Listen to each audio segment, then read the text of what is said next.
इस वक्त world cricket में सबसे बेस्ट क्रिकेट अगर भारत खेल रहा है, ये बात कहें तो गलत नहीं होगी, खासकर 300 रन्स बनाने के बाद। लेकिन आज मजबूर हुए, जिस तरह की बैटिंग रोहित शर्मा ने की है और जितना वो अंडर प्रेशर थे ये पिछले आखिरी 5-6 महीने के अंदर, और फिर भी इतनी।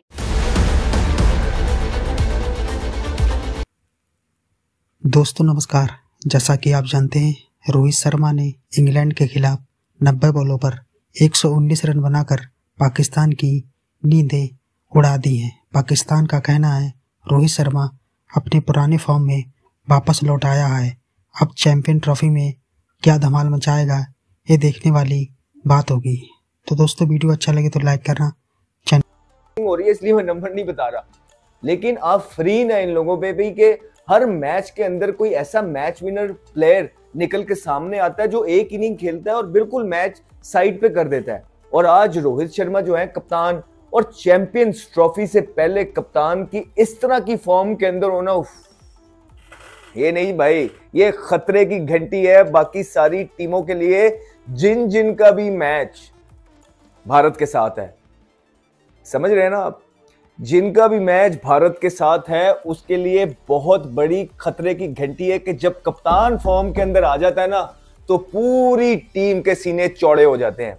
पूरी टीम एक फाइटर्स की तरह उतरती है ग्राउंड के अंदर, और उसकी कप्तानी में भी बहुत फर्क आता है। ये सेंचुरी बहुत टाइमली आई है भारत के पॉइंट ऑफ व्यू से, रोहित शर्मा के पॉइंट ऑफ व्यू से इसकी बहुत सख्त जरूरत थी। और अगर एक चीज कि वो प्रार्थना कर रहे होंगे इस टाइम पे रोहित शर्मा, वो यही है कि रोहित शर्मा चैंपियंस ट्रॉफी से पहले एक इस तरह की इनिंग कहीं खेल लेते। और आज उनकी वो सुनी गई है जो इनिंग उन्होंने खेली है, तब पाक को उन्होंने बिल्कुल हलाल कर दिया है इंग्लैंड के बॉलर्स को।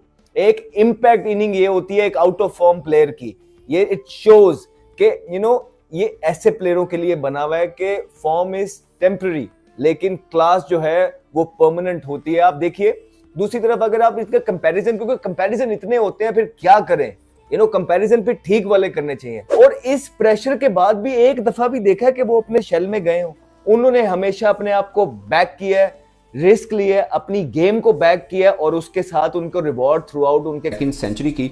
मगर इस मैच के ऊपर बात बाद में होगी। और एक थोड़ा सा याद दहानी के लिए कि आज इंग्लैंड और इंडिया के मैच के बीच 30 मिनट तक फ्लड लाइट एक टावर की ऑफ रही। जनरेटर खराब हुआ, जनरेटर की जगह एक नया जनरेटर लगाया गया और इस बीच में 30 मिनट लगे रहे। और तब रोहित शर्मा और शुभमन गिल बैटिंग कर रहे थे। 10 मिनट तक इंतजार करना पड़ा, उसके बाद लगा कि टाइम थोड़ा ज़्यादा लगेगा और फिर दोनों टीमें वापस गई। आधा घंटा लगा, तकरीबन 6:15 पे लाइट ऑफ ख़राब हुई थी और 6:45 पे जाके लाइट ठीक हुई। ये बात मैं इसलिए कर रहा हूँ, वैसे तो कहीं पे भी मैच में ऐसा हो सकता है, ये टेक्निकल फॉल्ट है, ये बिंग जर्नलिस्ट मैं खुद मान लेता हूँ। मगर कल तक इंडियन मीडिया हंस रहा था पाकिस्तान के ऊपर कि रचन रविंद्रा को बॉल इसलिए लगी कि लाइटें ठीक नहीं लगी, लाइटें आंख में पड़ गई। वो शुक्र रन लेते हुए कोई खिलाड़ी स्लिप नहीं हुआ पिच पे, वरना कहना था वर्कर जो काम कर रहे थे उन्होंने छिलके से छिलके ले दे तांसले पोए ने। पाजी ये रचन रविंद्रा तो ऑफकोर्स लाइट की वजह से नहीं हुआ होगा, बट ये लाइट खराब हुई है। और मैं खुद मानता हूँ इस बात को कि दुनिया के किसी भी के फ्लड लाइट टावर के अंदर ऐसा हो सकता है। ये it's not a big deal. हालांकि आपने रेनोवेशन किया 2022 में, 2 साल पहले की बात है, ज़्यादा दूर की बात नहीं है, फिर भी एक टावर खराब हुआ तो होता है ऐसा।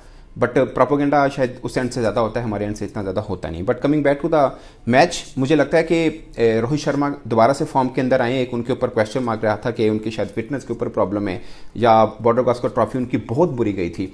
उस वक्त भी मुझे याद है, मुझे लग रहा था कि वनडे फॉर्मेट शायद उनको सूट करता है। और खासकर इस पर्सपेक्टिव में हम देखें कि एशिया के अंदर हो रहा है, लाइक सब यूएई में उन्होंने सारे मैचेस खेलने हैं, तो वहाँ पे शायद टीम इंडिया को ज़्यादा कि रोहित शर्मा और विराट कोहली अगरचे उन्होंने रन नहीं किए, बट मुझे लगता है कि उनको सूट करती है वो कंडीशन। आपको याद होगा एक लंबा टाइम पीरियड शायद 4 बरस का गुजरा था जब विराट कोहली ने 100 नहीं किया था, तब अफगानिस्तान के खिलाफ उनका 100 दुबई के मैदान में ही हुआ था।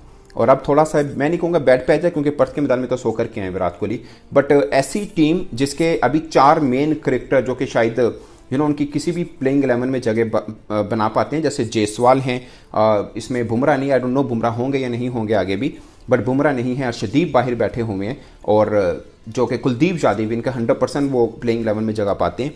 ये 4 मेन क्रिकेटर नहीं हैं, उसके बावजूद यूं मतलब एक तरफा मैच को लेके जाना बैटिंग पर्सपेक्टिव में ये बड़ी खास थी। और फिर आज मैं एक और देख रहा था, वैसे काफ़ी लोगों को पता भी है कि टॉप 3 जो सेंचुरीज हैं ओडीआई के, वो तीनों के ऊपर इंडिया की हुक्मरानी है। सचिन तेंदुलकर, विराट कोहली और रोहित शर्मा, ये बैटिंग की हुक्मरानी उनकी बहुत अरसे से चलती आ रही थी, बट अब उनकी बॉलिंग में भी बहुत तगड़ा हुई। अगरचे आज शामी मुझे ज़्यादा इंप्रेसिव नहीं लगे, बल्कि जब से वो आए हैं उनका एक ही चीज़ देखने कि रिदम पकड़ पाते हैं या नहीं पकड़ पाते।